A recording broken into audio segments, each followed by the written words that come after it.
Mis manos temblaban sosteniendo esa carta amarillenta que encontré escondida en el fondo del closet de Ricardo, entre cajas de documentos viejos que nunca pensé revisar. Habían pasado apenas 3 semanas desde su funeral, 3 semanas desde que lo enterré con mis propias manos y mis últimos ahorros, y ahí estaba yo, sentada en el piso de nuestro dormitorio matrimonial, leyendo palabras que me quitaron 30 años de vida en un solo instante.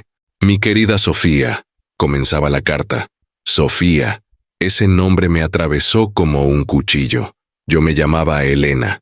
Seguí leyendo con el corazón desbocado. Gracias por estos 20 años a tu lado. Lamento no poder dejarte la casa a tu nombre como prometí, pero Elena vendió su herencia familiar y eso nos salvó de muchos problemas. Ella nunca supo que ese dinero fue para ti y para nuestros hijos. Mateo me ayudó a mantener el secreto estos últimos años. Perdóname por no poder estar contigo en tu cumpleaños número 50. Me quedé ahí, paralizada, sintiendo cómo cada palabra destruía 42 años de lo que yo creía que había sido mi vida. Los 10, 580, 00 pesos que yo había sacrificado hace 15 años, vendiendo la casa de mis padres y vaciando cada centavo de mis ahorros de maestra. No habían sido para pagar deudas médicas urgentes, como Ricardo me había jurado con lágrimas en los ojos. Habían sido para comprarle una casa a su otra familia, a Sofía, a sus otros hijos, y mi propio hijo, Mateo, lo había sabido durante años y nunca me dijo nada. La habitación daba vueltas a mi alrededor. Tenía 67 años, acababa de quedarme viuda, y en ese momento descubrí que había sido una completa idiota durante décadas. Pero eso no era ni siquiera lo peor. Había algo más en esa caja de documentos, algo que haría que esta historia tomara un giro que ni yo misma podía imaginar. Si estás viendo esto, suscríbete al canal y déjame un comentario diciéndome desde qué parte de Latinoamérica nos estás viendo. Pero primero, déjame darte contexto de cómo llegué a este punto, de cómo una mujer que dedicó su vida entera a su familia terminó sentada en el piso, rodeada de mentiras y traiciones. Necesito tus likes y comentarios para saber que me estás acompañando en esta historia, porque lo que viene a continuación es algo que jamás pensé que me sucedería a mí. Me sequé las lágrimas con el dorso de mi mano arrugada y seguí revisando esos documentos con dedos temblorosos. Había facturas, recibos, fotografías de una mujer sonriente que yo nunca había visto. Fotografías de Ricardo abrazando a 2 niños que no eran Mateo. Fechas, direcciones. Pruebas de una vida paralela que había existido mientras yo cocinaba sus comidas favoritas, lavaba su ropa y esperaba despierta cada vez que tenía que viajar por trabajo durante 3 o 4 días seguidos. Pero, ¿cómo había llegado a ese punto? ¿Qué había pasado para que mi propio esposo me engañara durante 20 años y mi hijo fuera cómplice de esa traición? Como una maestra jubilada que siempre creyó en la familia por encima de todo, terminó descubriendo que su vida entera había sido una mentira elaborada. Lo que descubrirás a continuación te dejará sin palabras, porque esta historia apenas está comenzando y el verdadero shock aún no llegaba. Para entender cómo llegué a ese momento devastador, necesito llevarte exactamente 15 años y 3 meses atrás, a ese día que cambió mi vida para siempre. Era un martes por la tarde, cuando Ricardo llegó a casa con una expresión que nunca le había visto antes. Yo estaba preparando su cena favorita, milanesas con puré, cuando lo escuché entrar más temprano de lo normal. Me sequé las manos en el delantal y salí a recibirlo, pero algo en su rostro me heló la sangre. Elena, necesitamos hablar, me dijo con voz quebrada, dejándose caer en el sofá de la sala. Tenía 52 años entonces, y yo acababa de cumplir 52 también. Llevábamos 27 años casados, habíamos criado juntos a Mateo, y yo jamás lo había visto así. Se veía destruido. ¿Qué pasó, amor? ¿Perdiste el trabajo? Le pregunté sentándome a su lado y tomando su mano. Él negó con la cabeza, respiró profundo, y soltó las palabras que yo creí que destrozarían nuestras vidas. Tengo deudas médicas, muchas, de hace años. Nunca te lo dije porque no quería preocuparte. Mi corazón se detuvo. ¿Deudas médicas? ¿De qué estás hablando? Ricardo me explicó con lujo de detalle y lágrimas reales corriendo por sus mejillas que había tenido problemas de salud serios hacía 5 años, que había necesitado tratamientos caros, que había pedido préstamos a bancos y agiotistas para pagarlos, y que ahora le estaban cobrando todo junto. Me van a embargar todo, Elena. La casa, el carro, todo. Debo 10,580 pesos y me dan un mes para pagar o perdemos todo lo que hemos construido juntos. 10,580,000 pesos. Esa cifra me atravesó como un relámpago. Yo me quedé ahí sentada, procesando, sintiendo cómo el mundo se derrumbaba. ¿Por qué nunca me dijiste nada? ¿Por qué cargaste con esto solo? Le pregunté, abrazándolo mientras él sollozaba en mi hombro. No quería que sufrieras. Pensé que podría resolverlo solo. Perdóname, Elena. Perdóname por ser tan orgulloso, por no confiar en ti. Y yo, como la idiota enamorada que era, le acaricié el cabello y le dije, vamos a resolverlo juntos. Siempre hemos sido un equipo. Durante esa noche no dormí ni un minuto. Calculé y recalculé nuestras finanzas en mi cabeza. Yo tenía 130,000 pesos ahorrados de mis 32 años trabajando como maestra de primaria. Cada peso de esos ahorros representaba horas de trabajo, sacrificios, cumpleaños donde no me compré nada para poder guardar más. Pero no era suficiente. Necesitábamos 10,580. 0 pesos y solo teníamos poco más de 2 millones. Entonces pensé en la casa de mis padres. Mi madre había fallecido 2 años antes, y mi padre nos había dejado hacía ya 7 años. Ellos me habían heredado su casa, una propiedad modesta pero hermosa en el centro de la ciudad, donde yo había crecido, donde había jugado de niña, donde celebramos mi matrimonio con Ricardo. Esa casa valía aproximadamente 450 pesos según las valuaciones recientes. Era mi patrimonio familiar, el legado de 3 generaciones, el lugar donde guardaba todos mis recuerdos de infancia. Voy a vender la casa de mis padres, le anuncié a Ricardo la mañana siguiente. Él me miró con los ojos muy abiertos, como si no pudiera creer lo que estaba oyendo. No, Elena, no puedes hacer eso. Es tu herencia, es lo que tus padres te dejaron. Ya hice suficiente daño, pero yo tomé su rostro entre mis manos y le dije con toda la convicción de mi corazón, tú eres mi familia ahora. Esa casa son solo paredes y recuerdos. Tú eres mi presente y mi futuro. Vamos a vender la casa, vamos a usar todos mis ahorros, y vamos a salir de esto juntos. Los bienes materiales se recuperan, pero tú eres irreemplazable. Ricardo lloró.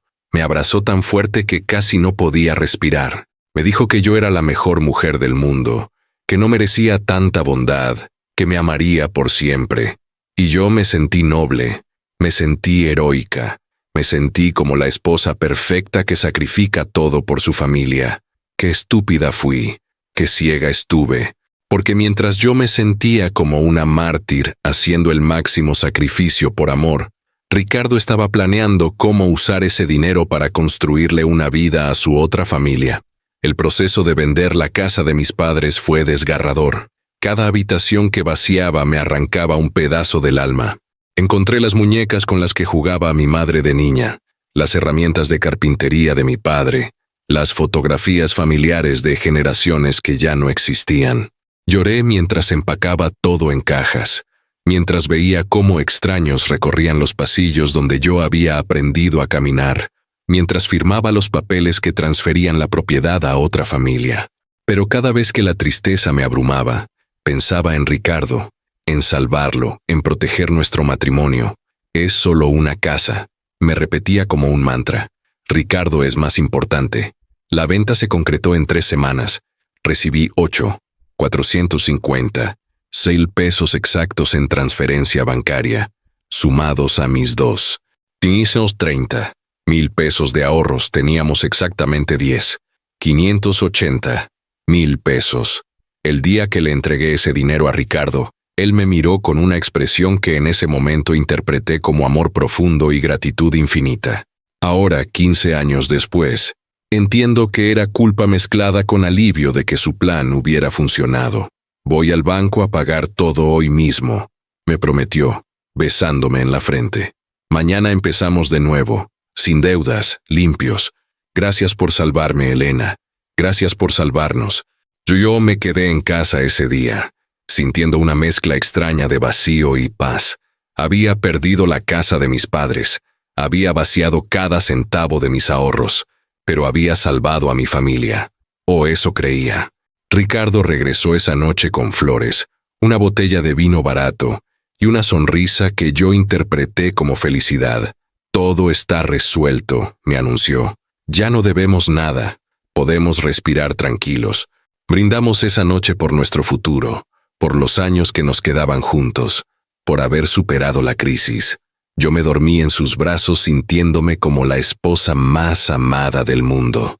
Pero ahí empezaron los verdaderos signos, las señales que yo, ciega de amor y confianza, decidí ignorar una y otra vez. 2 semanas después de que yo le entregara los 580, 0 pesos, Ricardo comenzó a desaparecer con más frecuencia. Tengo que viajar por trabajo a Monterrey, me decía. Voy a estar fuera 3 días. Y yo le preparaba su maleta, le empacaba sus camisas favoritas y le deseaba buen viaje con un beso. Pero empecé a notar cosas extrañas. Regresaba con la ropa completamente limpia, como si no la hubiera usado. Sus viajes de trabajo siempre caían en fechas específicas, principios de mes, mediados de mes, fines de mes, como si siguiera un calendario preciso. También estaban las llamadas telefónicas. Yo contestaba el teléfono de casa y había alguien del otro lado que colgaba inmediatamente al escuchar mi voz. Al principio pensé que eran equivocaciones, pero empezó a pasar 2, 3, 4 veces por semana. ¿Quién era? Le preguntaba a Ricardo. Debe ser mi jefe, ya sabes cómo es, llama y cuelga si está ocupado. Me respondía sin siquiera levantar la vista del periódico, y yo aceptaba esa explicación ridícula, porque quería creer en él, porque la alternativa era demasiado dolorosa de considerar. El tercer signo fue el más obvio, el que debió haberme despertado, pero que mi hijo Mateo se encargó de justificar y normalizar. Un día encontré un recibo de compra en el pantalón de Ricardo cuando iba a lavar su ropa. Era de una joyería cara, por un anillo de oro de 450. 0 pesos, comprado 3 meses después de que yo le diera los 580 pesos. Yo me quedé helada sosteniendo ese papel. Nosotros apenas teníamos dinero para comer después de haber gastado todo en sus supuestas deudas, y él había comprado un anillo de casi $500,000. Cuando Mateo vino a visitarnos ese fin de semana, le mostré el recibo. Mi hijo tenía 24 años entonces, trabajaba ya en su primera empresa, y yo necesitaba consejo. Mamá, probablemente papá te compró un regalo y quiere sorprenderte, me dijo con una sonrisa tranquilizadora. No arruines la sorpresa husmeando en sus cosas. Déjalo que te lo dé cuando esté listo. Yo miré a mi hijo, tan parecido a su padre, tan protector de él, y dejé ir mis sospechas. Tienes razón, Mateo. Estoy siendo paranoica. Tu papá acaba de pasar por mucho estrés con esas deudas. Yo nunca recibí ese anillo. Nunca lo volví a mencionar. Y Mateo nunca volvió a preguntarme si Ricardo me lo había dado. Los años pasaron y yo me convencí de que todo estaba bien. Ricardo seguía viajando frecuentemente. Yo seguía trabajando como maestra hasta que me jubilé a los 62 años. Y Mateo construyó su vida, se casó con Valeria y se distanció emocionalmente de mí cada vez más. Pero yo vivía en una burbuja de negación, repitiendo como mantra que había hecho lo correcto, que salvar a Ricardo había sido la mejor decisión de mi vida, que los sacrificios valían la pena cuando se hacían por amor verdadero. Ahora, sentada en el piso de mi dormitorio con esa carta en las manos y la verdad explotando en mi cara, entendí que durante 15 años había estado viviendo la mentira más elaborada y cruel que alguien podría construir. Los 580 pesos que yo sacrifiqué no pagaron ninguna deuda médica. Compraron una casa para Sofía y sus hijos. El anillo de 450 pesos no era para sorprenderme a mí, era para otra mujer. Los viajes de trabajo eran visitas a su otra familia, y mi propio hijo lo supo durante años y eligió proteger a su padre en lugar de decirme la verdad. Pensaba que esa revelación era lo peor que podría descubrir. No tenía idea de que había algo aún más devastador esperándome en esa caja de documentos. Algo que transformaría mi dolor en una furia que ni yo misma sabía que era capaz de sentir. Después de leer esa carta devastadora, me quedé sentada en el piso durante lo que parecieron horas, pero probablemente fueron solo minutos. Mis manos seguían temblando cuando volví a meter la mano en esa caja maldita de documentos. Si Ricardo había ocultado una carta así, ¿qué más habría escondido? Lo que encontré a continuación fue como recibir cachetada tras cachetada. Cada documento, un nuevo golpe a mi dignidad. Cada papel, una nueva humillación. Lo primero que saqué fue un sobre manila grueso con el logo de una aseguradora. Lo abrí con dedos torpes y encontré la póliza del seguro de vida de Ricardo. Yo sabía que él tenía un seguro. Lo habíamos contratado juntos hacía 20 años, pero nunca había visto los documentos actualizados. Empecé a leer con el corazón latiéndome en los oídos. Monto del seguro, 12,700. Telero pesos. Beneficiario principal, Mateo Contreras Ruiz. Beneficiario secundario, ninguno. Fecha de última actualización, hace 2 años. Me quedé mirando esas palabras sin poder procesarlas. 12,700,000 pesos. Todo para Mateo. Absolutamente nada para mí, su esposa de 42 años. La mujer que había vaciado su herencia familiar y sus ahorros de toda una vida para salvarlo. Yo ni siquiera aparecía como beneficiaria secundaria. Era como si no existiera, como si mis décadas de matrimonio, de sacrificio, de dedicación absoluta, no significaran absolutamente nada. Pero eso era solo el principio. Seguí buscando en la caja con las manos cada vez más frenéticas, y encontré otra carta. Esta estaba en un sobre blanco simple, sin membrete, y cuando la saqué vi que estaba dirigida a Mateo. La letra era de Ricardo, inconfundible. Estaba fechada de hacía 5 años, cuando mi esposo tenía 62 y Mateo 34. Empecé a leer, y sentí cómo se me revolvía el estómago con cada palabra. Hijo, gracias por aceptar reunirte conmigo solo. Sé que lo que voy a contarte cambiará tu percepción de mí, pero necesito que alguien de la familia sepa la verdad antes de que yo muera. Durante los últimos 20 años he mantenido una relación con Sofía Méndez. Tenemos 2 hijos juntos, Carlos de 19 años y Andrea de 16. Viven en Guadalajara. La casa que les compré con el dinero que tu madre sacrificó hace 5 años fue la mejor inversión de mi vida. Sofía y los niños son mi verdadera felicidad. Tu madre, Elena, es una buena mujer, pero siempre fue demasiado simple, demasiado conformista. Nunca me entendió como Sofía me entiende. Te pido, hijo, que guardes este secreto. Tu madre no necesita saber. Sería cruel destruir su mundo perfecto de fantasía. Cuando yo muera, asegúrate de que Sofía y los niños reciban lo que les corresponde del seguro. Confío en ti. Leí esa carta 3 veces, 4 veces, 5. Cada lectura era como beber veneno lentamente. Mateo lo sabía. Mi hijo sabía desde hacía 5 años que su padre me había traicionado, que tenía otra familia, que el dinero que yo sacrifiqué fue usado para comprarles una casa a sus otros hijos. Y nunca me dijo nada, ni una palabra, ni una señal. Había venido a mi casa durante esos 5 años. Había comido en mi mesa.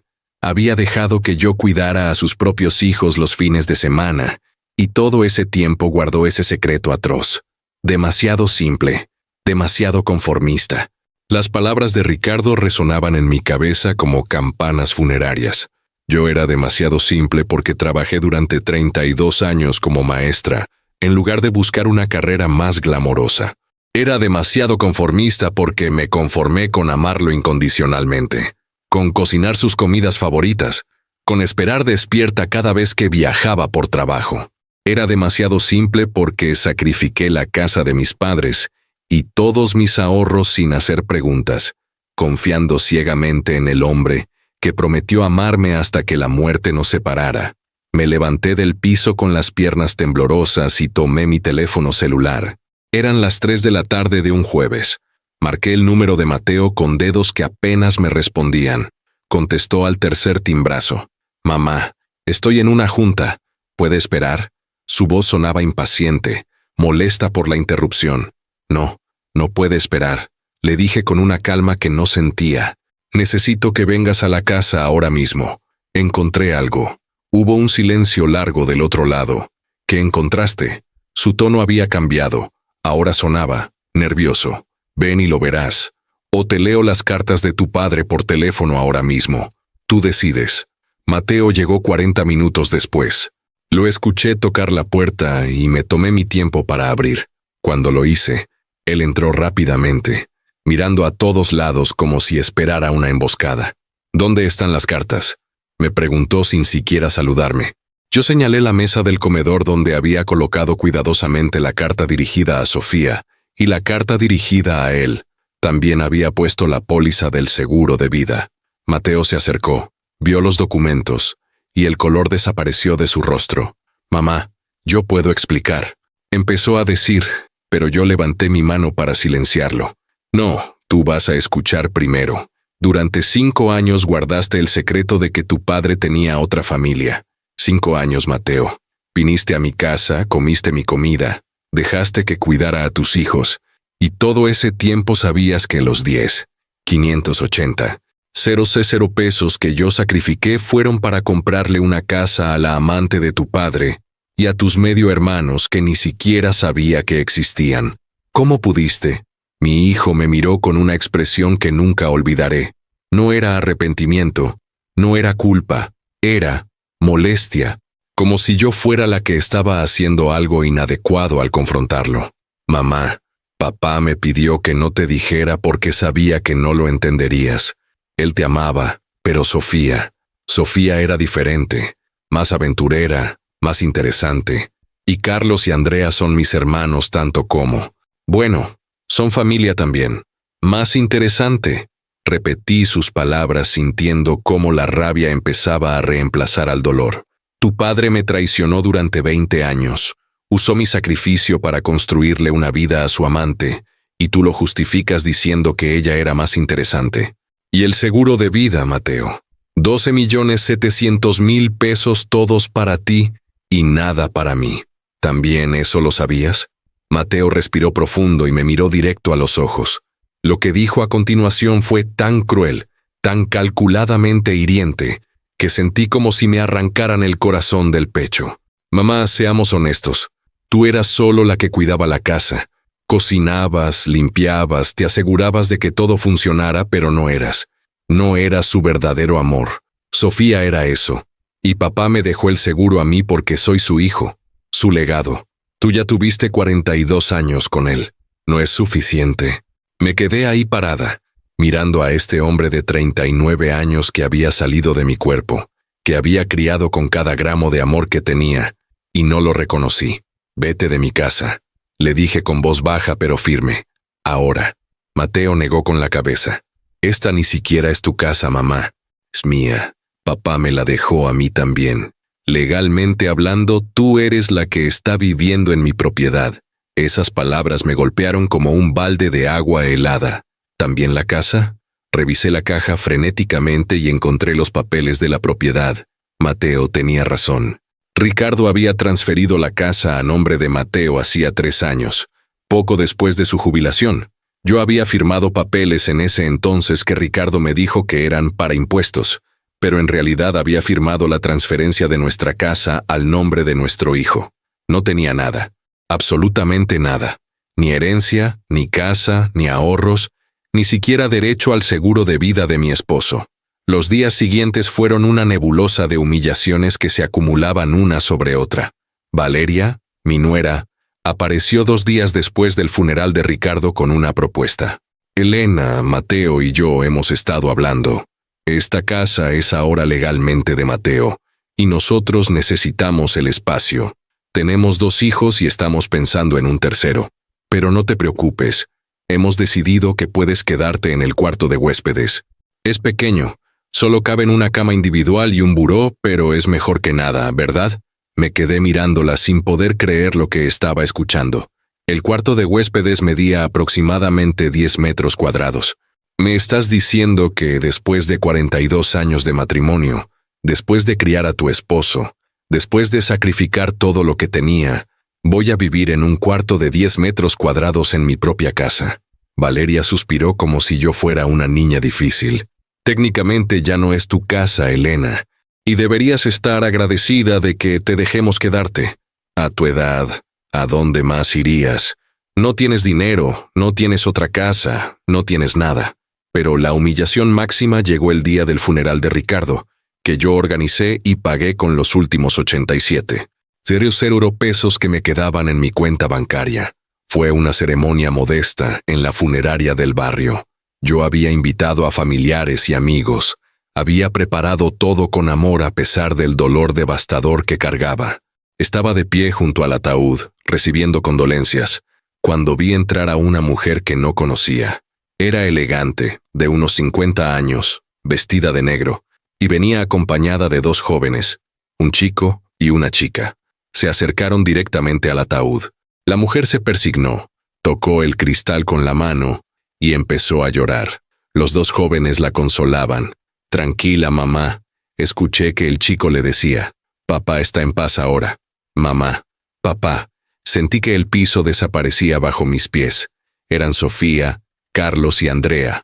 La otra familia de Ricardo había venido al funeral. Venían a despedirse de papá. Me acerqué a ellos con las piernas temblándome.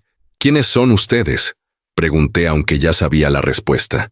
La mujer me miró con los ojos rojos e hinchados. Soy Sofía. Él, Ricardo era mi pareja. Estos son nuestros hijos, Carlos y Andrea. Vinimos a despedirnos. Hubo un silencio horrible. Todos los presentes en la funeraria se habían dado cuenta de la situación. Los murmullos empezaron a propagarse como fuego. Vinieron a despedirse del hombre que yo enterré con mis últimos ahorros, dije con voz temblorosa, del hombre que me robó 580 pesos para comprarles una casa a ustedes, del hombre que me traicionó durante 20 años mientras yo lo esperaba en casa como una idiota. Sofía me miró con algo parecido a la lástima. Yo no sabía que él te había quitado tanto dinero. Él me dijo que estaba divorciado, que tú habías decidido seguir viviendo en la casa por los niños, pero que ya no eran pareja. Lo siento, yo también fui engañada. No le creí ni una palabra. Miré a Mateo, que estaba en la esquina de la sala, observando toda la escena sin intervenir. Nuestros ojos se encontraron, y él simplemente desvió la mirada, como si yo fuera una extraña avergonzándolo en público. Valeria se acercó a mí en ese momento y me susurró al oído palabras que quedarían grabadas en mi memoria para siempre. Esto es vergonzoso, Elena. Estás armando un escándalo en el funeral de tu propio esposo. Contrólate. Y deberías agradecernos que te dejemos quedarte en nuestro departamento de huéspedes. Ya no tienes nada. Sin nosotros estarías en la calle. Algo se rompió dentro de mí en ese momento. No fue gradual. No fue un proceso lento, fue instantáneo, como un cristal cayendo al piso y haciéndose añicos. La Elena que había sido durante 67 años, la maestra dedicada, la esposa abnegada, la madre sacrificada, esa Elena murió ahí mismo, de pie junto al ataúd de su esposo traidor, rodeada de la familia que la había humillado de todas las formas posibles. Miré alrededor de esa funeraria barata que yo había pagado. Miré a Sofía y a los hijos que Ricardo había tenido con ella mientras yo trabajaba y ahorraba cada peso. Miré a Mateo que me observaba con una mezcla de lástima y vergüenza. Miré a Valeria con su sonrisa condescendiente. Y en ese momento, tomé una decisión. Ya no iba a ser la víctima. Ya no iba a aceptar las migajas que esta familia cruel me ofrecía. Ya no iba a quedarme callada, agradecida de que me dejaran vivir en un cuarto de 10 metros cuadrados, en la casa que había sido mía. Salí de esa funeraria sin despedirme de nadie, sin mirar atrás. Subí a mi viejo carro, cerré la puerta, y ahí, sola en el estacionamiento, permití que la transformación terminara. La tristeza se evaporó, y en su lugar quedó algo frío, calculado, poderoso. Me sequé las lágrimas, encendí el motor, Y mientras manejaba de regreso a casa, empecé a planear exactamente cómo iba a recuperar todo lo que me habían robado. Lo que hice a continuación sorprendería hasta a mí misma, porque resulta que una mujer de 67 años que ha perdido todo, no tiene absolutamente nada que perder, y eso la convierte en la persona más peligrosa del mundo. Esa noche no regresé a la casa. No podía. La idea de dormir en ese cuarto de huéspedes de 10 metros cuadrados, de aceptar la generosidad de Mateo y Valeria, me producía náuseas. En lugar de eso, manejé hasta un hotel modesto cerca del centro. Pagué una habitación con mi tarjeta de crédito que ya casi estaba en su límite, y me encerré ahí a pensar. Me senté en esa cama dura de hotel, con las cortinas cerradas y solo la luz de la lámpara de noche iluminando la habitación, y por primera vez en 3 semanas desde la muerte de Ricardo, sentí claridad mental absoluta. Saqué mi teléfono celular y busqué en internet algo que nunca pensé que necesitaría. Abogada especialista en herencias y fraude familiar. Aparecieron decenas de resultados, pero uno llamó mi atención. Doctora Miriam Castellanos, especialista en derecho familiar y sucesiones, con énfasis en casos de fraude testamentario y manipulación de personas mayores.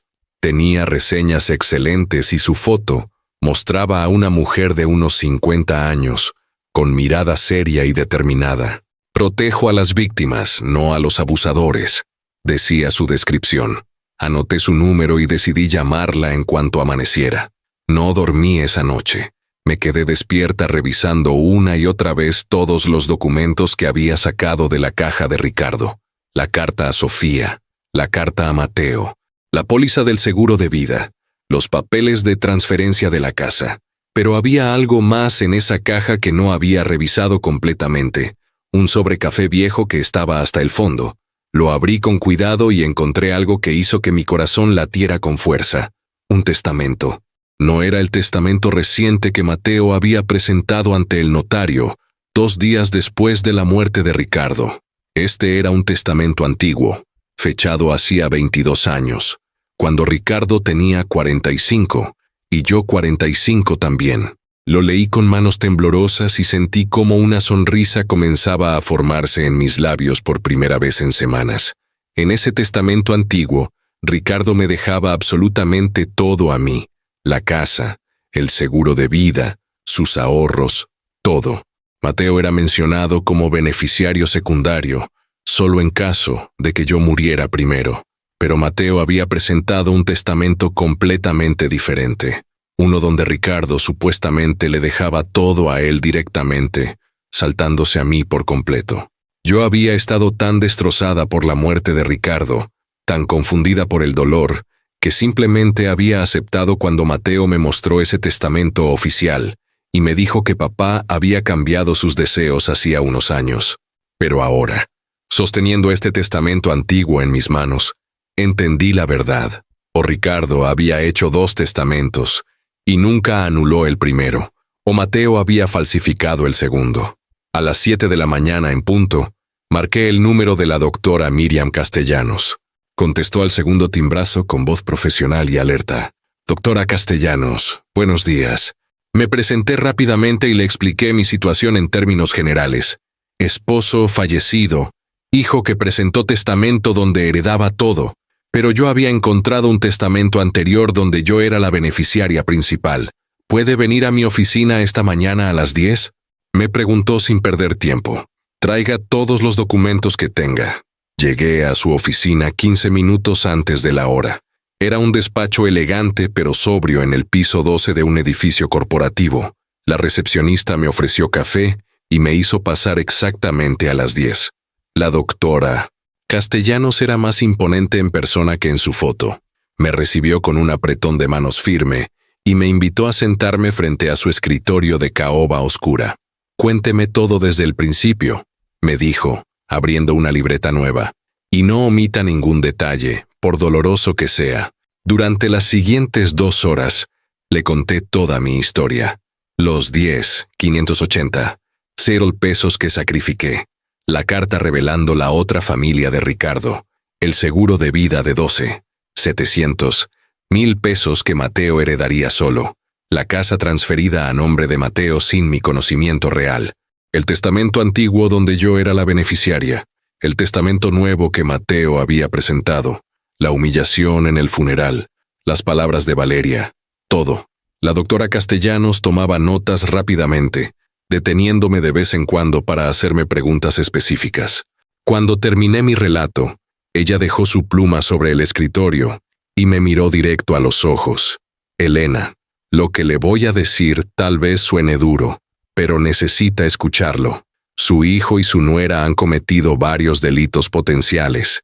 Primero, si ese testamento que Mateo presentó es falso, o fue obtenido mediante coerción o engaño a Ricardo, estamos hablando de falsificación de documentos y fraude testamentario. Segundo, la transferencia de la casa a nombre de Mateo mientras su esposo estaba vivo, sin su consentimiento informado real, podría ser anulable. Tercero, ocultar un testamento anterior donde usted es beneficiaria también es un delito. Sentí como algo cálido se extendía por mi pecho. Esperanza. Justicia.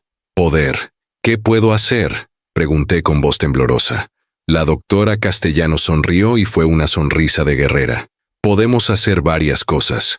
Primero, vamos a solicitar al notario que presentó Mateo una copia certificada del testamento que él registró. Vamos a contratar a un experto en análisis de documentos para comparar la firma de Ricardo en ese testamento con otras firmas auténticas de él que usted tenga.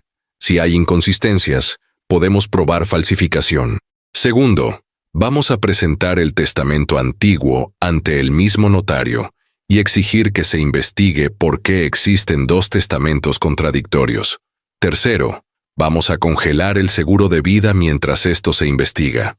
Y cuarto, vamos a meter una demanda civil contra Mateo por fraude y una posible demanda penal por falsificación si encontramos pruebas suficientes. ¿Cuánto tiempo tomará todo esto?, pregunté, sintiendo cómo los años de humillación se convertían en determinación fría. Los procesos legales son lentos, Elena. Podríamos estar hablando de 6 meses a 1 año, pero mientras tanto, Mateo no podrá tocar ese seguro de vida ni vender la casa sin autorización judicial. Lo vamos a congelar todo. Respiré profundo. ¿Cuánto cuesta todo esto? La doctora Castellanos me miró con comprensión. Mis honorarios son 85, 0 pesos por adelantado para comenzar el caso, más gastos adicionales según avancemos. Sé que es mucho dinero, pero créame, vale cada peso. Yo tenía exactamente 124,000 pesos en mi cuenta después de pagar el funeral. Si le daba 85, 0 a la abogada, me quedarían solo 39,000 pesos para vivir durante meses. Pero miré a la doctora Castellanos y pensé en Mateo diciéndome que yo era solo la que cuidaba la casa, en Valeria ofreciéndome un cuarto de 10 metros cuadrados como si fuera un favor, en Ricardo escribiendo que yo era demasiado simple, demasiado conformista. Hágalo, dije con voz firme. Quiero que los demande por todo. Quiero que paguen por cada humillación. Salí de esa oficina 3 horas después con un plan claro y una carpeta llena de documentos que la doctora Castellanos me había preparado. Lo primero que hicimos fue ir directamente al notario, donde Mateo había registrado el testamento de Ricardo. La doctora Castellanos solicitó formalmente una copia certificada y presentó el testamento antiguo que yo había encontrado, exigiendo una explicación de por qué existían 2 documentos contradictorios. El notario, un hombre nervioso de unos 60 años, se puso pálido cuando vio el testamento antiguo. Esto necesita ser investigado, murmuró. Voy a tener que reportar esta inconsistencia. Después fuimos a la aseguradora donde Ricardo tenía la póliza de 700,000 pesos.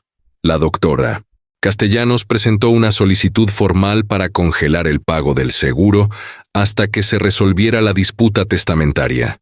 El agente de seguros revisó los documentos, hizo algunas llamadas y finalmente asintió. El pago quedará congelado hasta nueva orden. Mateo Contreras será notificado de esta decisión en las próximas 24 horas. Sentí una satisfacción profunda, imaginando la cara de Mateo cuando recibiera esa notificación. Esa noche, Mientras cenaba un sándwich simple en mi habitación de hotel, mi teléfono empezó a sonar. Era Mateo.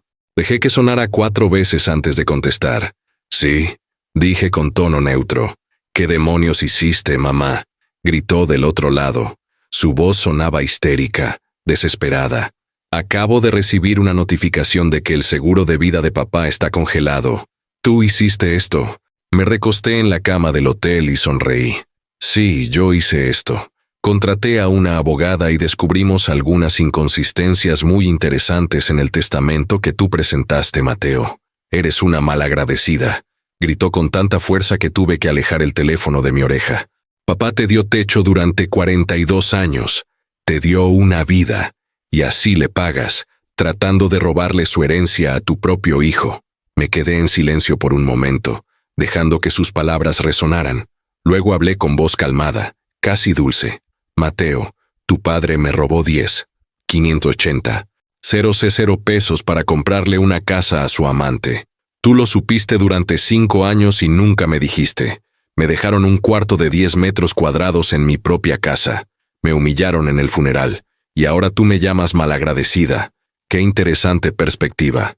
No puedes hacer esto. Voy a contratar a mis propios abogados. Te voy a demandar por difamación, por causar problemas, Se quedó sin palabras. Yo esperé pacientemente. ¿Por qué, Mateo? Por descubrir la verdad. Por encontrar el testamento donde tu padre me dejaba todo a mí. Por darme cuenta de que probablemente falsificaste el testamento que presentaste. Hubo un silencio largo, muy largo. Yo no falsifiqué nada, dijo finalmente, pero su voz sonaba menos segura. Papá cambió su testamento hace 3 años. Eso es legal. Entonces no tendrás problema en que un experto en documentos analice la firma, ¿verdad? Dije con dulzura venenosa. De hecho, mi abogada ya contrató a uno. Los resultados estarán listos en 2 semanas. Si todo es legítimo como dices, no tienes nada de qué preocuparte. Mateo colgó sin despedirse. Me quedé mirando el teléfono con una sonrisa que no había sentido en años. Era la sonrisa de alguien que finalmente había encontrado poder después de décadas de sumisión. Las llamadas no pararon esa noche. Mateo me llamó 6 veces más, cada vez más desesperado. Valeria me llamó 3 veces, alternando entre súplicas y amenazas. Elena, por favor, seamos razonables, me dijo en su tercera llamada con voz melosa. Mateo y yo estamos dispuestos a darte 0 de pesos de los 12, 700,000 del seguro si retiras la demanda. Es mucho dinero para ti. Podrías comprarte un departamento pequeño, vivir cómoda tus últimos años. Me reí. Literalmente me reí en su cara. Valeria, ¿realmente crees que después de robarme 580 pesos, después de humillarme, después de dejarme un cuarto de 10 metros cuadrados, voy a aceptar 0 como si fuera un favor? Dile a Mateo que nos vemos en los tribunales. 2 días después recibí una llamada del notario. La doctora Castellanos estaba conmigo en su oficina cuando llegó la noticia. Señora Elena, el análisis preliminar de los documentos muestra inconsistencias en las fechas de registro del testamento que presentó su hijo.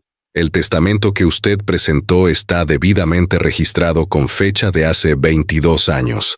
El testamento que presentó Mateo tiene una fecha de creación de hace 3 años, pero la fecha de registro oficial es de solo 4 días después del fallecimiento de su esposo. Esto es altamente irregular. Un testamento debería haberse registrado antes del fallecimiento. La doctora Castellanos me miró con ojos brillantes de victoria. Eso significa que o Ricardo nunca registró el segundo testamento oficialmente, o Mateo lo registró después de la muerte de su padre sin autorización. Ambas cosas son problemáticas. Al notario le ordenaron investigar más a fondo y reportar cualquier irregularidad al Ministerio Público. Si encontraban evidencia de falsificación o fraude, Mateo podría enfrentar cargos criminales, no solo civiles. Una semana después del congelamiento del seguro, Mateo apareció en el hotel donde yo me estaba quedando. No sé cómo averiguó dónde estaba. Probablemente contrató a alguien para seguirme. Tocó a mi puerta a las 9 de la noche. Cuando abrí, Lo encontré con los ojos rojos, sin afeitar, con aspecto de no haber dormido en días. «Mamá, por favor, necesitamos hablar», dijo con voz quebrada. No era la voz del hombre arrogante que me había dicho que yo era solo la que cuidaba la casa. Era la voz de un niño asustado. Lo dejé entrar, pero no le ofrecí asiento.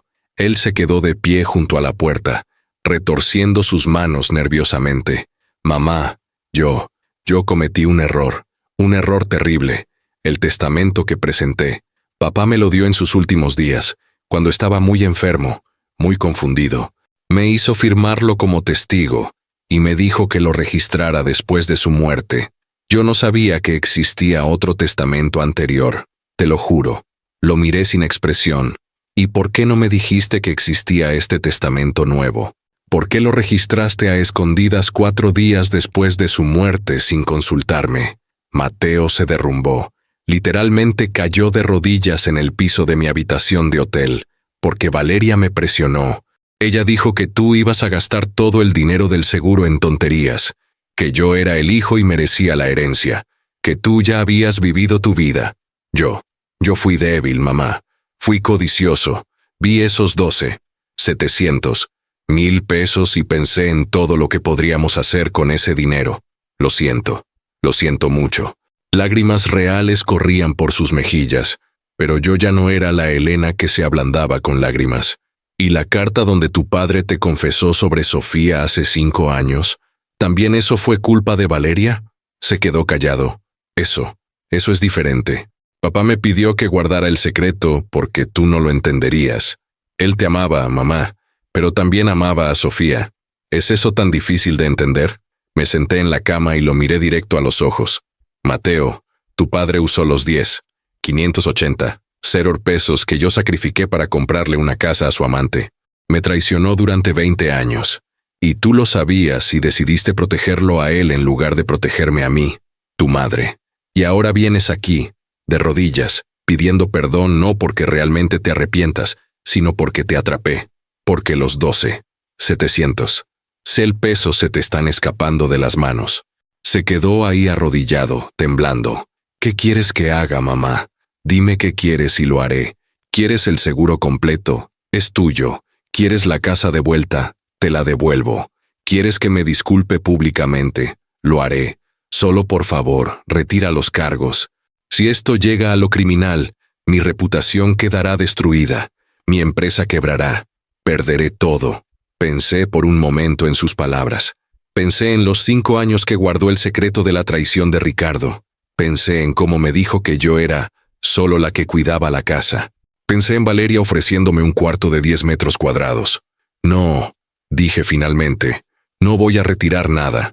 Vamos a ir hasta el final, y cuando todo termine, cuando se descubra toda la verdad, entonces y solo entonces, decidiré si hay alguna posibilidad de que vuelvas a ser parte de mi vida.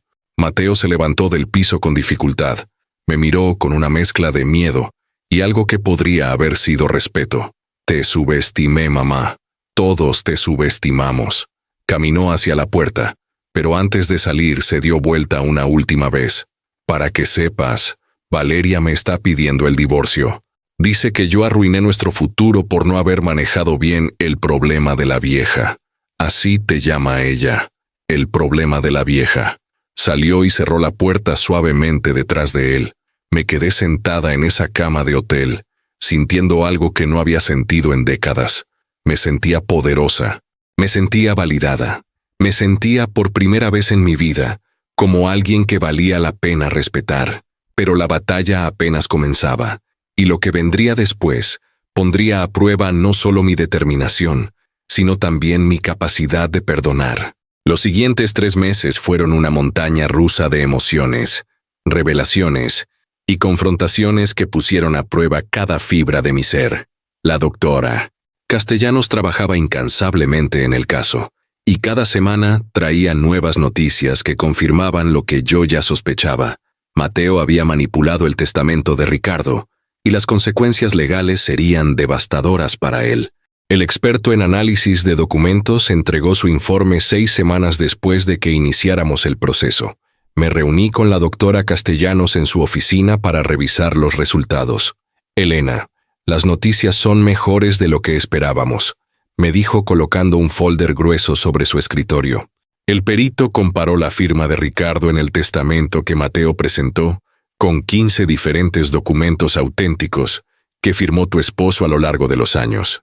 La conclusión es contundente.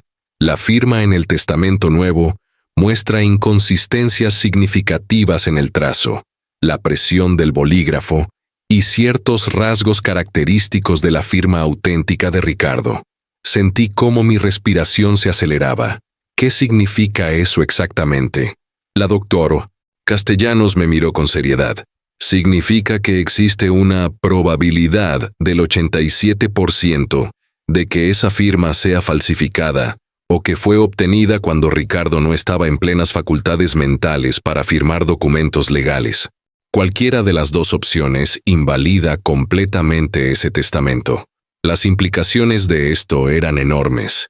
No solo recuperaría mi derecho a la herencia, sino que Mateo podría enfrentar consecuencias penales graves.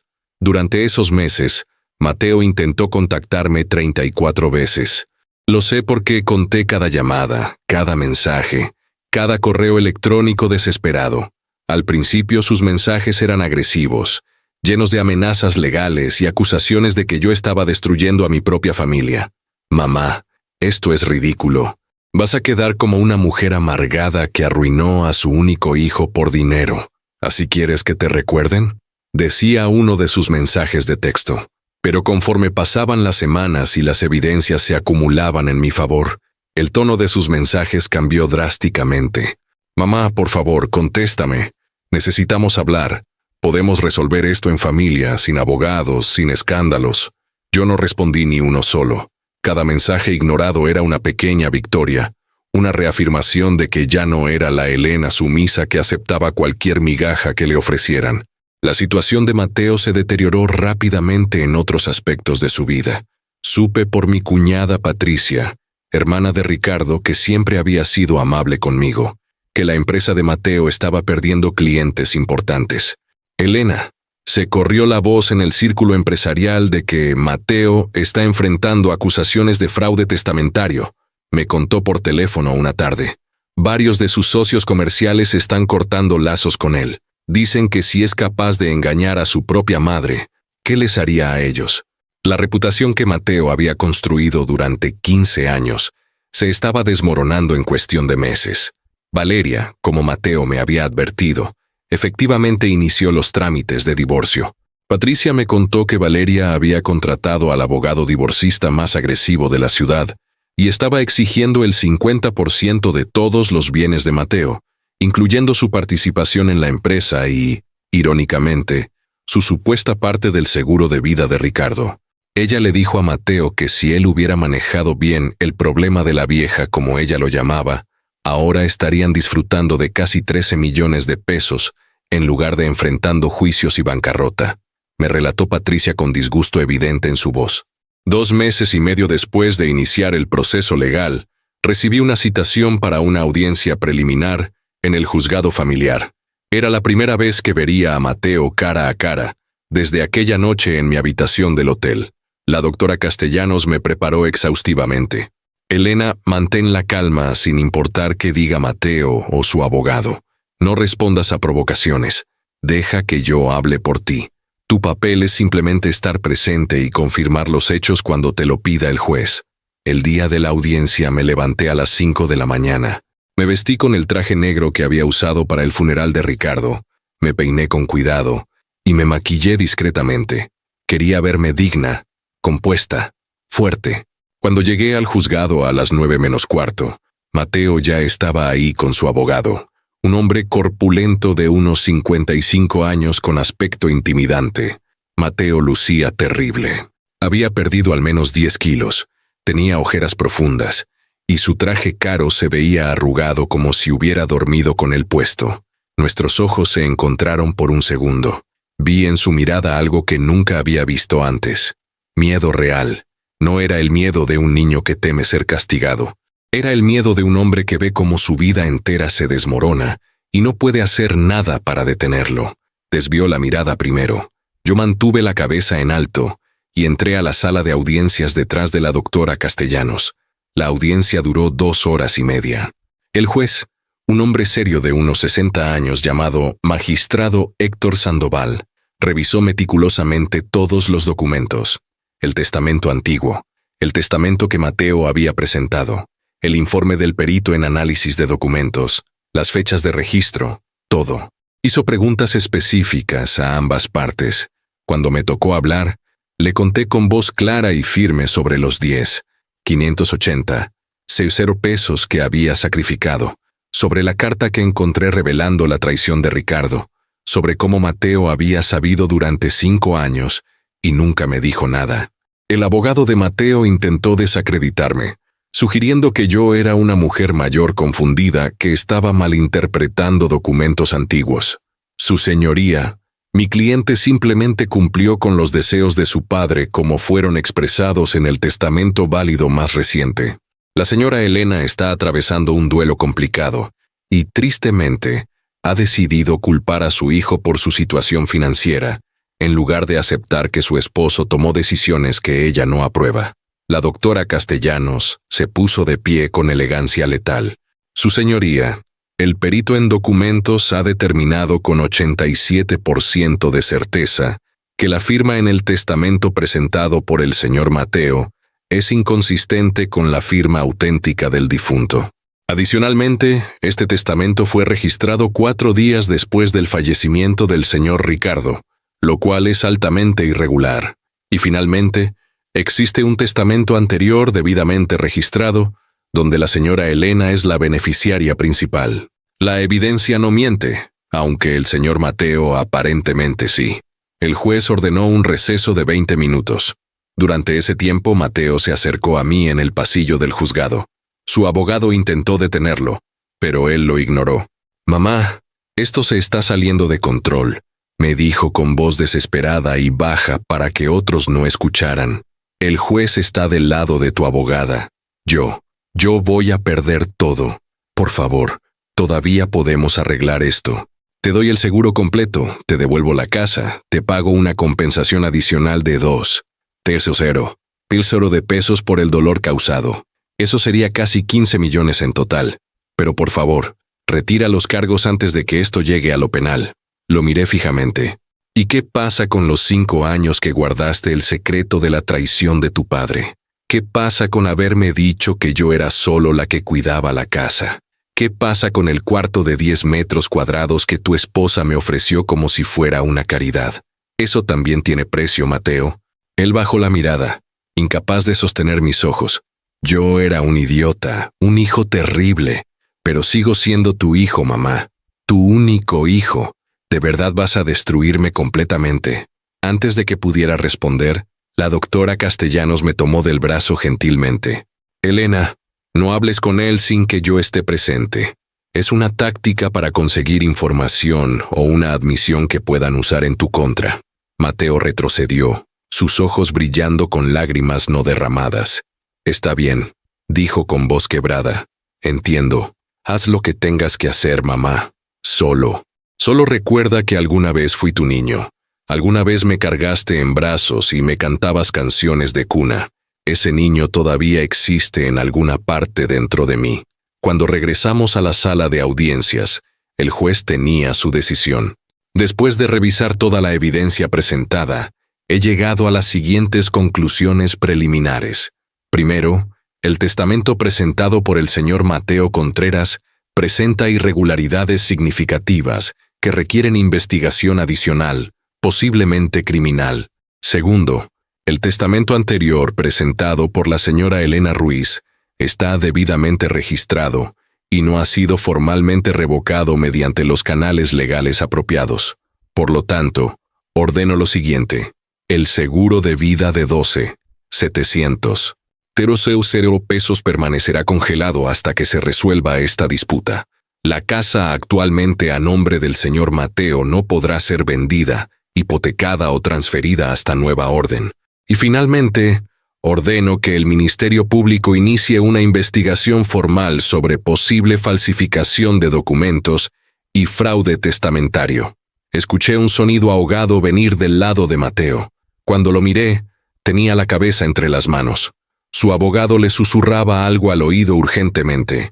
El juez continuó. Ambas partes tienen 30 días para presentar evidencia adicional. La próxima audiencia será dentro de 6 semanas. Hasta entonces, la señora Elena tiene derecho a residir en la propiedad si así lo desea, ya que existe disputa sobre la titularidad legítima de la misma. Salimos del juzgado bajo un sol brillante de mediodía. La doctora Castellanos me tomó de las manos con una sonrisa genuina. Elena, esto fue mejor de lo que esperaba. El juez básicamente ha validado toda nuestra posición. Ahora Mateo está en una posición muy débil para negociar. Respiré profundo, sintiendo cómo el aire fresco llenaba mis pulmones. ¿Qué cree que hará ahora?, le pregunté. Intentará llegar a un acuerdo. Un buen acuerdo. Porque si esto llega a lo penal y lo encuentran culpable de falsificación, podría ir a prisión de 2 a 6 años, además de perder todo el dinero. Esa noche, como ella predijo, recibí un correo electrónico formal del abogado de Mateo. Estimada señora Elena, en nombre de mi cliente Mateo Contreras Ruiz, me dirijo a usted para proponer un acuerdo extrajudicial que beneficiaría a ambas partes y evitaría años de litigio costoso y doloroso. Los términos propuestos son los siguientes. 1. Transferencia inmediata de 8,000 de pesos a la señora Elena como compensación por el dinero que sacrificó hace 15 años. 2. Transferencia del 50% del seguro de vida. 6. 350,000 pesos a la señora Elena. 3. Retitulación de la casa a nombre conjunto de la señora Elena y el señor Mateo, con derecho de residencia vitalicio para la señora Elena. 4. Carta pública de disculpa del señor Mateo a la señora Elena. 5. Compromiso del señor Mateo de asistir a terapia familiar durante un mínimo de 2 años.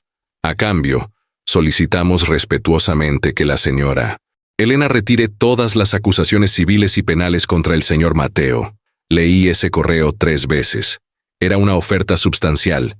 8,000 de pesos más 6. 350,000 del seguro sumaban 14,350,000 pesos. Casi recuperaría los 10,580,000 que había perdido, más compensación adicional por el dolor causado. Tendría casa garantizada de por vida, y Mateo se comprometería a terapia, a trabajar en ser mejor persona. Pero la pregunta que me consumía no era si la oferta era buena financieramente. La pregunta era, ¿podría alguna vez perdonar a mi hijo por lo que me había hecho? ¿Había algún camino de regreso después de tanta traición, tanta humillación, tanto dolor? La respuesta a esa pregunta determinaría no solo mi futuro financiero, sino el futuro de nuestra relación como madre e hijo, si es que todavía existía alguna relación que salvar. Pasé 3 días enteros considerando la oferta de Mateo, 3 días en los que apenas dormí, en los que revisé una y otra vez cada palabra de ese correo electrónico, en los que pesé mi sed de justicia contra la posibilidad, por remota que fuera, de recuperar algún tipo de relación con mi único hijo. La doctora Castellanos me había dejado claro que la decisión era completamente mía. Elena, financieramente hablando, es una oferta excelente. Recuperarías casi todo lo que perdiste más compensación adicional. Legalmente hablando, todavía podríamos presionar por más y probablemente ganar. Pero humanamente hablando, solo tú puedes decidir si hay algo que salvar en tu relación con Mateo, o si prefieres la justicia completa sin reconciliación. Me senté en mi habitación de hotel esas 3 noches, mirando fotografías viejas que había rescatado de la casa antes de que todo explotara. Mateo de bebé en mis brazos, sonriendo sin dientes.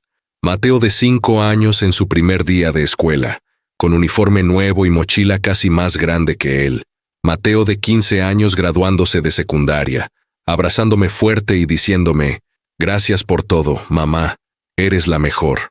¿En qué momento ese niño amoroso se había convertido en el hombre que me dijo que yo era solo la que cuidaba la casa? ¿En qué momento había decidido que proteger los secretos de su padre era más importante que protegerme a mí? Pero también recordé algo que mi propia madre me había dicho años antes de morir. Yo había tenido una discusión fuerte con una amiga que me había traicionado, y le había dicho a mi madre que nunca la perdonaría.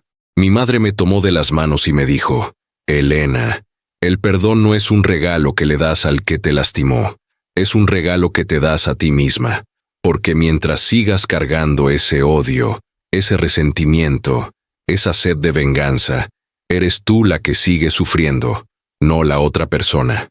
Perdonar no significa olvidar, no significa que lo que te hicieron estuvo bien, significa que decides soltar el veneno antes de que te destruya por dentro.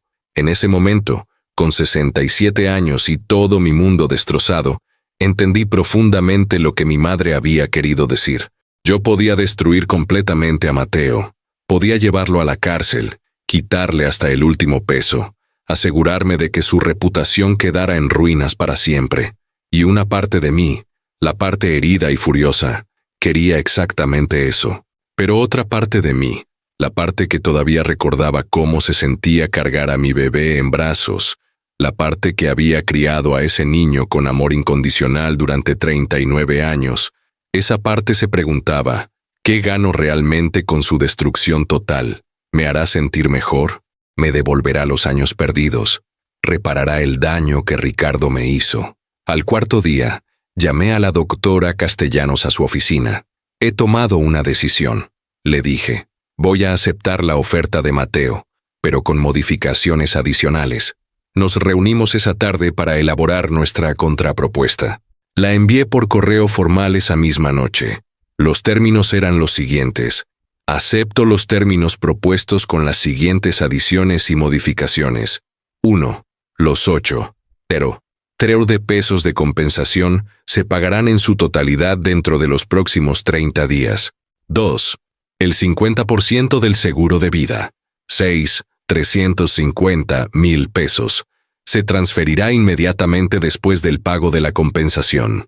3. La casa será transferida completamente a mi nombre, no a nombre conjunto. Mateo renuncia a cualquier reclamación sobre la propiedad. 4. La carta de disculpa será publicada en las redes sociales de Mateo y enviada por correo certificado a todos los familiares cercanos. 5.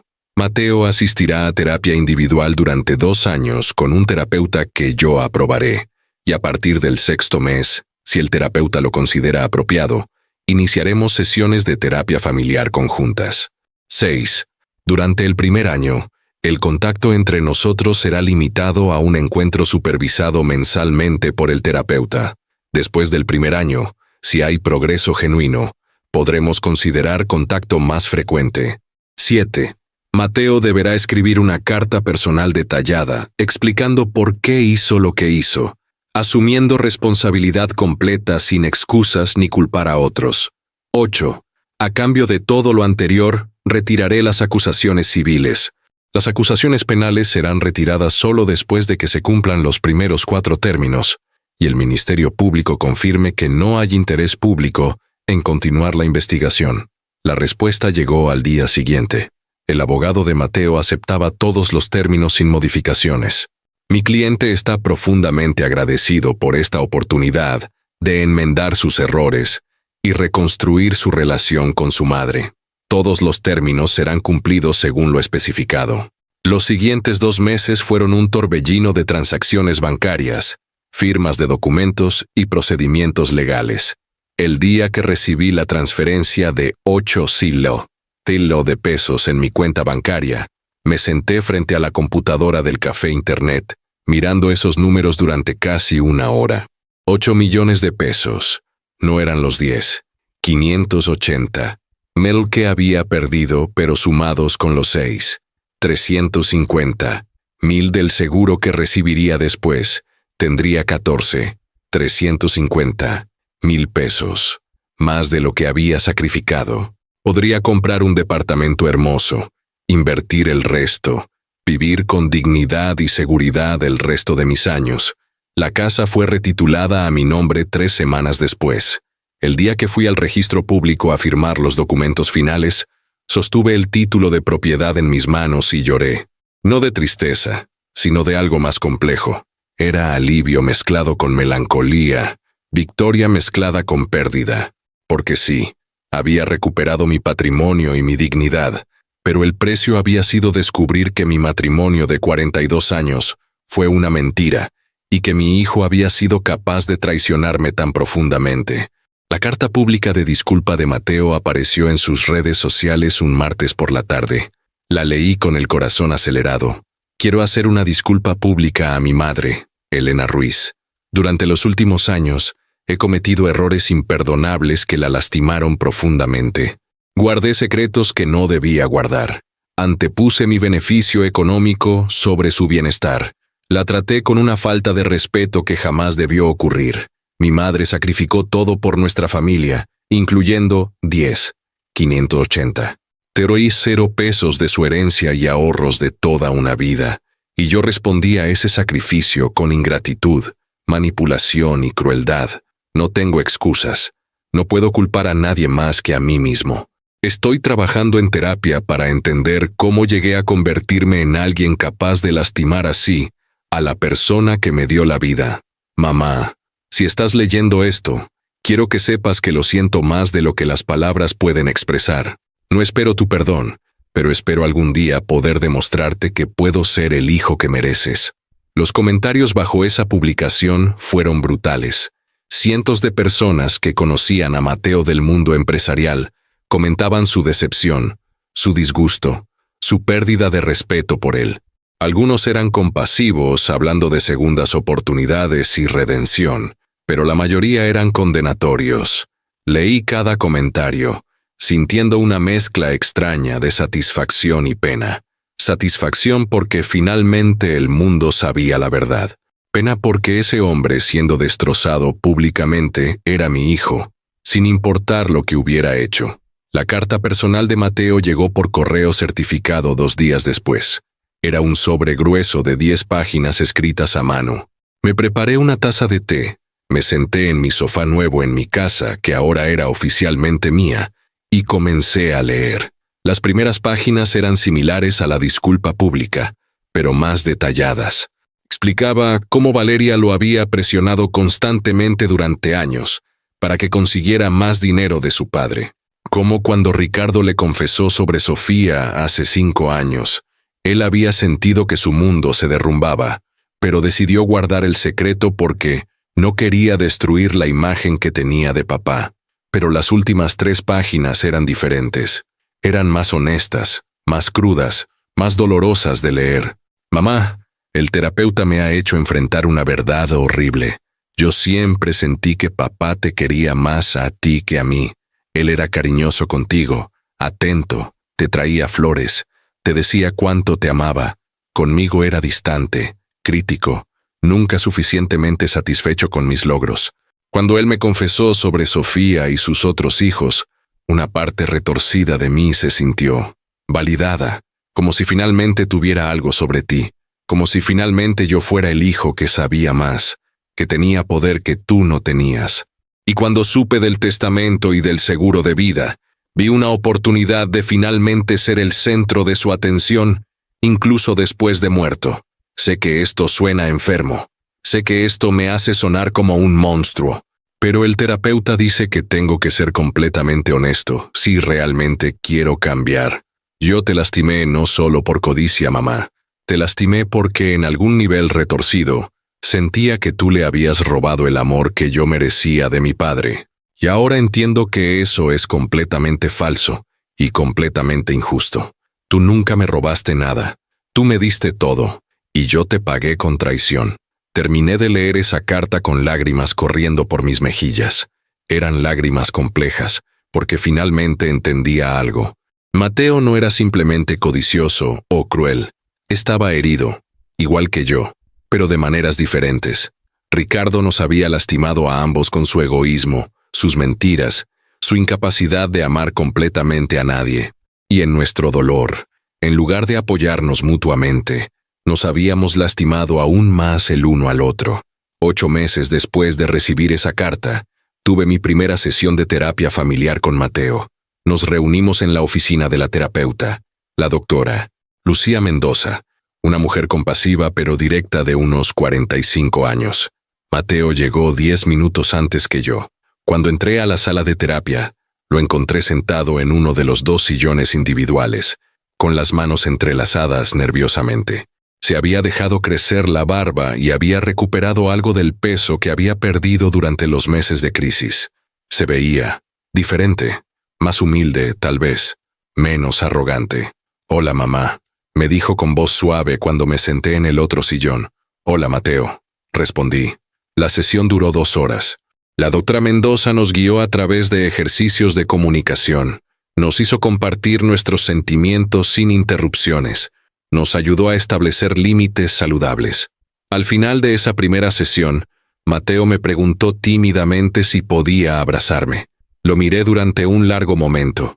Parte de mí quería rechazarlo, mantener la distancia, proteger mi corazón de más dolor, pero otra parte, la parte que recordaba haber cargado a ese bebé en mis brazos, asintió. El abrazo fue breve, casi formal, pero fue un comienzo. Un pequeño paso en un camino muy largo hacia algo que tal vez algún día pudiera parecerse al perdón, si no es que a la reconciliación completa. Cuando nos separamos, vi lágrimas en sus ojos. «Gracias por darme esta oportunidad, mamá. Sé que no la merezco». Le di una pequeña sonrisa triste. «Ninguno de nosotros merece nada, Mateo, pero todos necesitamos segundas oportunidades. Veremos si tú realmente aprovechas la tuya». Ahora, 1 año y medio después de encontrar aquella carta devastadora de Ricardo, mi vida se ve completamente diferente. Tengo un departamento hermoso de 2 recámaras que compré con parte del dinero recuperado. El resto lo invertí sabiamente con ayuda de un asesor financiero. Doy clases de tejido a un grupo de adultos mayores en el centro comunitario 3 veces por semana, y he formado amistades genuinas con mujeres que han pasado por sus propias tragedias y salido del otro lado más fuertes. Mateo y yo nos vemos 1 vez al mes para comer juntos, siempre en lugares públicos, siempre con límites claros. Él se divorció de Valeria, quien se quedó con una buena parte de sus bienes, pero no con su espíritu. Él continúa en terapia y dice que está aprendiendo a ser una mejor persona, no solo un mejor hijo. Yo todavía estoy sanando, todavía estoy aprendiendo a confiar de nuevo. Todavía estoy procesando décadas de engaños y traiciones. Nuestra relación nunca será lo que fue cuando él era niño, pero tal vez con tiempo y trabajo constante pueda ser algo nuevo, algo más honesto, algo construido sobre verdad en lugar de ilusiones. Y en cuanto a Ricardo, su memoria está donde merece estar, en el pasado, donde ya no puede lastimarme. Aprendí que a veces las personas que más amamos son las que más capaces son de destruirnos, pero también aprendí que nosotros tenemos el poder de reconstruirnos, incluso cuando todo parece perdido, incluso a los 67 años. Hoy, mientras escribo estas palabras desde la sala de mi departamento, con una taza de café caliente en la mano y el sol de la tarde entrando por la ventana, me doy cuenta de algo extraordinario. Soy feliz. No de la manera ingenua en que era feliz antes, cuando vivía en la ignorancia de las traiciones que me rodeaban. Esta es una felicidad más profunda, más consciente, más ganada. Es la felicidad de una mujer que fue destrozada y decidió reconstruirse, no como era antes, sino como algo completamente nuevo y más fuerte. Mi vida actual es simple pero llena de propósito. Me despierto cada mañana en mi propia cama, en mi propio departamento, comprado con dinero que recuperé luchando por mi dignidad. 3 veces por semana enseño tejido en el centro comunitario, y he descubierto que hay una alegría inmensa en compartir conocimientos con otros que, como yo, están en la tercera edad y buscando nuevos propósitos. Mis alumnas se han convertido en amigas cercanas, y juntas formamos un círculo de mujeres que se apoyan mutuamente, que se cuentan sus historias sin vergüenza, que celebran sus victorias por pequeñas que sean.